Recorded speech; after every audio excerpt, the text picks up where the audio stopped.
Pilnībā iegāju online, un es vadu tikai jogošanas rītposmi. Izvēlējos īsto cilvēku, kas man palīdz atgriezties atpakaļ pie sevis, par to parādīšanos. Es sāku to darīt nopietnāk, stratēģijas, piemēri, tas, kā tu dari lietas, tas, kā tu veido komunu grupas, tas, kā tu komunicē ar klientiem. Tas bija tieši tas, kas man bija vajadzīgs. Paņem to piemēru, ko tu liec programmā, to nevar izlasīt grāmatās. Vajag coachu. Tu nevarēsi sasniegt kaut kādu super augsto mērķi, esot viens pats. Welcome Game Changer podkāstu kanālā. Šeit ir visa patiesība par to, kas notiek aiz kadra būvējot personīgo zīmolu, coachinga biznesu un dzīvi, kuru tik ļoti vēlies.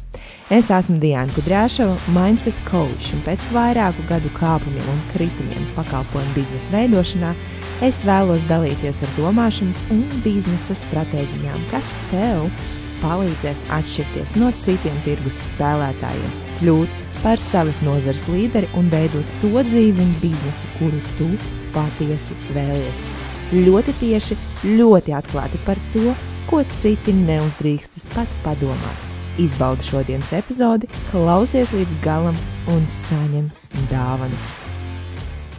Iepazīstini ar sevi. Kas tu esi? Mani sauc Agnese, es palīdzu cilvēkiem sakārtot viņu fizisko veselību un mentālo labsajūtu ar jogas palīdzību. Un šajā nozarē strādāju jau 8 gadus. Padalies tieši ar to stāstu, ar ko tu dalījies tajā networking pasākumā, jo es tajā brīdī saskatīju, cik ļoti milzīgs spēks, neatlaidība un drosme tevī ir. Caur pieredzes stāstiem mēs daudz ko mācāmies. Es pārcēlos uz Spāniju ļoti tādā zemā punktā. 23 gados es sāku arī interesēties par mindsetu, kā mainīt savu domāšanu, kā mainīt savu dzīvi, jo tajā brīdī es sev vispār nepazinu, biju pieņēmusies svarā, tas bija daudz lielākais, un tagad dzīvoju lielā stresā un sapratu to, ka es tiešām neesmu tur, kur es vēlos būt. Un es izlasīju tādā gudrā grāmatā, kad bieži vien, lai mainītu kaut ko savā dzīvē, ja nekas cits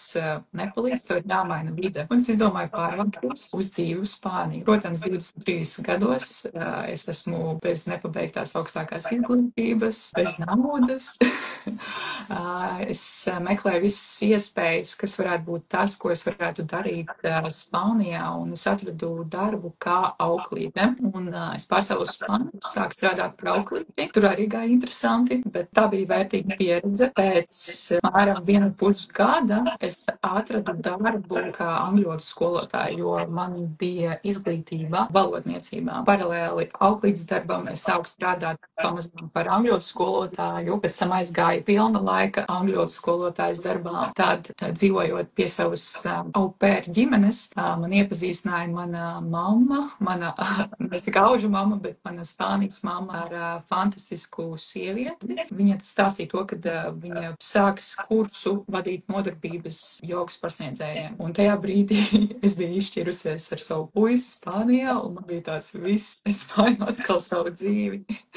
Un es iešu mācīties par jogas pasniedzēju, jo es vēlējos dzīvi iekšā būt jogas pasniedzēju jau pirms es biju jau ārzemēs. Es atceros to brīdi, kad es runāju ar savu kolēģi Latvijā, un es viņai prasīju, ko tiešām vēlētos darīt. Viņa pasaka to savu lietu. Es pasaku, es gribu vadīt jogas nodarbības pie jūras, būt jogas pasniedzēja. Tajā situācijā es biju apaļa, nesportiska, galīgi nejūtos labi par sevi. Tad man tā kolēģi saka, nē, tas nav iespējams. Tā kā tu nekad nevarētu būt. Man tāds, ok, labi, es pierādīšu tieši pretējo. Pagāja pāris gadi, un, protams, man parādījās iespēja izmācīties par jogas pasniedzēju Spānijā. Tajā brīdī sapratu, ok, mana alga ir 300 eiro tajā laikā, un 200 eiro ir jāmaksā par mācībām, un es tā domāju, labi, 8 mēnešus dzīvot tā, tas ir tā vērts, un es arī lielāko daļu naudas maksāju par apmācībām un vienkārši turpināju dzīvot. Es izgāju apmācības, tad es arī izvācos no savas au pair ģimenes un sāku dzīvot patstāvīgi. Pēc apmācībām es jautāju savai jogas pasniedzējai, kas vadīja nodarbības, vai es esmu gatava. Un viņa man teica, Agnes, tu esi gatava, un ja tu arī neesi, iemācīsies visu, kas tev nepieciešams darot. Jā, es sadūšojos, sāku īrēt pats savas mazās telpiņas, kaut kādā noliktavā vai kur. Tas nebija, tā kā skaista tur studija, bet kaut kas. Un tas viss bija Spānijā? Jā, Spānijā, jā. Okay. Uztaisīju plakātus angļu valodā, visos turos plakātus izlīmēju, visās Bilbao Facebook grupās. Ieliku sludinājumu, kad es vadu jogas nodarbības angliski, nākiet pievienoties. Pienāca tas brīdis, ka man jāved pirmā nodarbība, protams, pirmā nodarbība bez maksas, lai es varu dabūt klientus kā tādus. Man bija pilna telpa, pēc tam, protams, lai to sajūtu saglabātu, es piedāvāju tur tēļus, tur kaut kāds banānu maizes. Būtībā darīju visu iespējamo, lai to klientu noturētu un lai tas sākums būtu labs. Bet bija ļoti interesanta situācija, kad pirmajā nodarbībā, uz to nodarbību atnāca viena cita jogas pasniedzēja. Es novadīju nodarbību, mēs sēžam aplītī un tāds sāks runāt par sevi. Man sauc tā un tā, es esmu jogas pasniedzēja, iedod visiem savu vizīti karti. Bet, protams, viņi atstāja to savu vizītkarti, bet tāpat tām lielākā daļa no tiem cilvēkiem palika pie manis. Tas daudz ko parāda par viņu. Jā, un tas bija pirmā tāda lielā mācība. Ne visi cilvēki ir tik tīri un pūkaini un maigi šajā industrijā. Šis ir labs. Tas bija tāds bam. Jo, protams, tu sadūšies vispār runāt cilvēku priekšā, tur vadīt nodarbības, komunicēt, un tev beigās vēl kaut ko tādu izdarīt. Bet, protams, tam visam es tiku pāri. Tie paši cilvēki turpināja nākt uz nodarbībām, un man izveidējos tiešām fantastiska grupā no cilvēkiem, kas dzīvoja Bilbao, kas bija no citām valstīm. Kā tu nonāci līdz tai Āzijai? Pagāja gads, un es sapratu to, ka es gribu kaut ko vairāk, jo es pabeidzu apmācības hata jogā. Man pašai patīk fiziski izaicinošas nodarbības. Es sapratu, ka es gribu vairāk vadīt vinyasa jogu, štanga jogu, un es izdomāju, ka es braukšu uz Indiju, lai iegūtu otru certifikātu, kas man atļauj vadīt nodarbības arī citās pasaules valstīs. Un tad es atkal sāku krāt savu naudiņu. Protams, tādam lielam braucienam tur vajadzēja diezgan daudz apmācības braucienas, plus vēl pa vasaru es nestrādāju, man vajadzēja sakrāt diezgan lielu naudas summu, lai varētu vienkārši dzīvot tāpat un mācīties. Un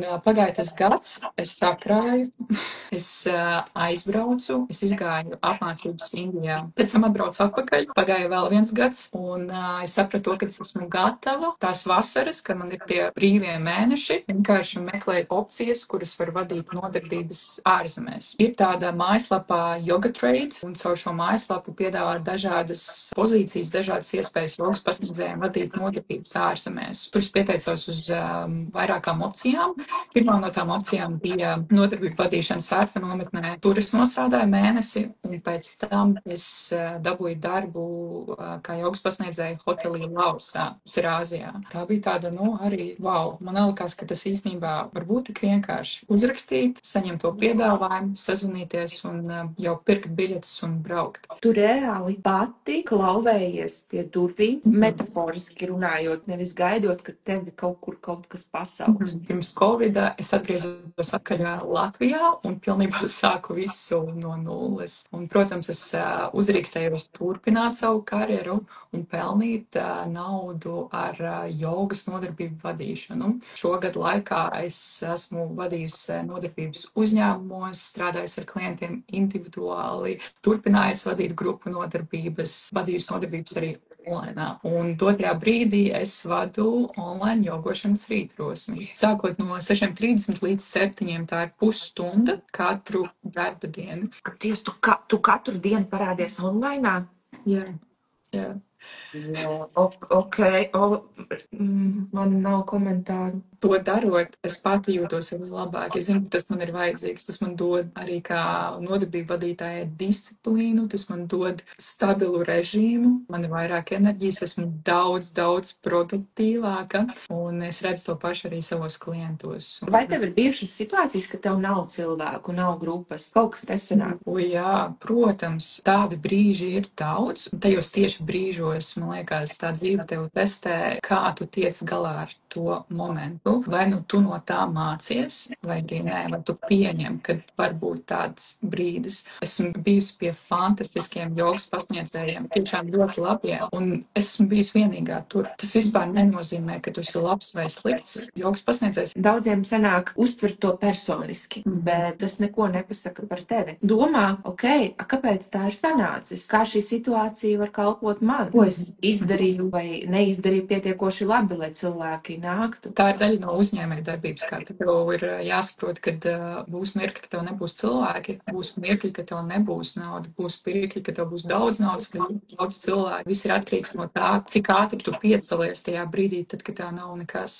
Kad tu redzi vislielāko izaugsmi uzņēmēja darbībā? Tad, kad es daru to, ko es negribu darīt. Piemēram, man nepatīk strādāt ar sociālajiem tīkliem, rādīt sevi un runāt, bet man tas ir jādara. Un, protams, tas ir jādara regulāri mūsdienās, lai tu vispār varētu sevi pārdot. Un, protams, to ir grūti, to negribās. Es neesmu cilvēks, kurš var sēdēt, noturēt savu uzmanību un rakstīt garus tekstus, jo, es strādāju ar savu ķermeni. Tas nav mans, bet es to daru, es sevi bišķītņām piespiežu un, protams, procesā es arī ieminu to darīt. Tu redzi kaut kādu saistību ar to, ka tad, kad tu kā personība vairāk parādies un atklājies, kad arī ir vairāk rezultātu? Protams, jā. Parādīšanās sociālos tīklos vai lielāka komunicēšana ar klientiem, viņi ļoti svarīgi ir. Pirmkārt, lai tu vispār saprastu to, kas tam tavam klientam ir vajadzīgs, kādam ir jābūt tavam produktam, kas tiešām palīdz viņam. Protams, otrs faktors ir, kad cilvēks pirks no cilvēka, kuru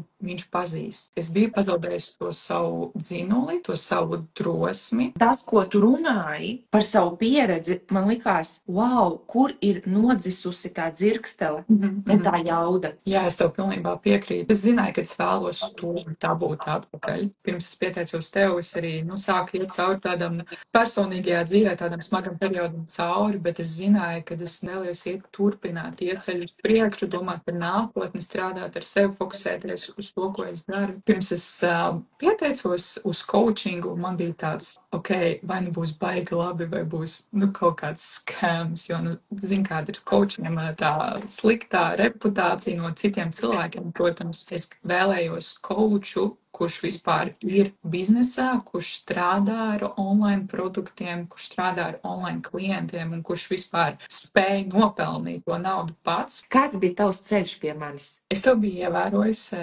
kādu laiciņu jau. Es tev piesakoju, un tad es tev atsakoju. Man liekas, tur šis stāsts ar klientiem. Es atgriezos atpakaļ pie tevis, atkal piesakoju. Un tad sapratu, viss, man vajag Diānas enerģiju. Es uzreiz pieteicos samaksāju un viss. Tev ir tā bezkaunīgā pārliecība, kas arī ir tas, kādēļ es nopirku to coachingu no tevis, jo es vēlos to arī kaut kādā ziņā zemapziņā sevī. Tu biji pie manis projektā. Ko tu paņēmi sev visvairāk? Pēc programmas sapratu to, ka ir lietas, kur man jāiemācās savus laiks labāk plānot un ir jāsaprot, kas ir tās lietas, kas man nedod ne finanses, kas ir tās lietas, kas paņem no manis visvairāk enerģijas un kas ir tās lietas, ko es vairs nevēlos darīt, jo tas vienkārši man nesagādā ne prieku, ne baudu. Es pieņemu tādu lēmumu pārtraukt vadīt grupu nodarbības. Tas bija tāds diezgan smags lēmums, jo pilnībā mana sirds tajā visā ir pieķērusies, bet sapratu, ka tas nav tas virziens, kurus vēlos iet nākotnē. Un šogad es pilnībā iegāju online un es vadu tikai jogošanas rītrosmi. Runājot par to parādīšanos, tā parādīšanās bija tāda haotiska. Kaut ko ielieku, kaut ko parunāju, bet caur programmu tu parādīji visas tās stratēģijas. kā parādīties, kam ir jābūt, kā vispār sevi pozicionēt uzņēmējdarbībā. Ko tu mums esi atkārtojis, kad,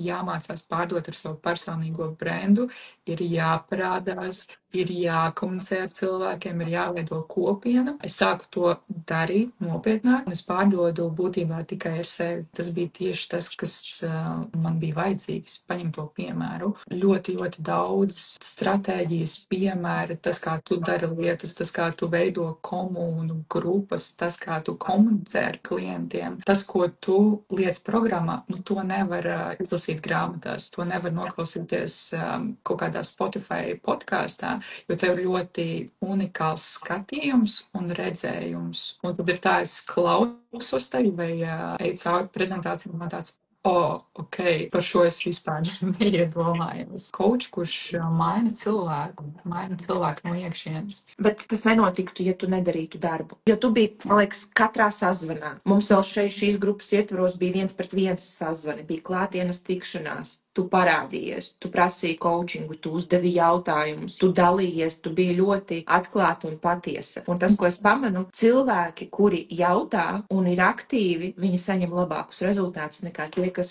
piemēram, nopērk un neiesaistās. Es redzu tevi tieši tajā, kur tu ej, kā personīgo zīmolu, savā autentiskā veidā, ar savu unikālo enerģiju. Prieks redzēt tiešām, kā tu atplauksti. Jā. Paldies Dievam, tas ir mainījies.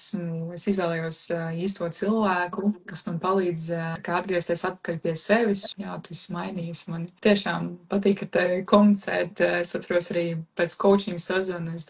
Man vienkārši vīram teica, ak, Dievs, Diana atkal spridzina smadzenes. Es arī priecājos, ka tu ej arī ārzemju tirgu, jo nekas, kad Latvijā tu arī strādāt ar coachu, kurš tiešām ārzemju līmenī kā tu, tā kā tas ir wow.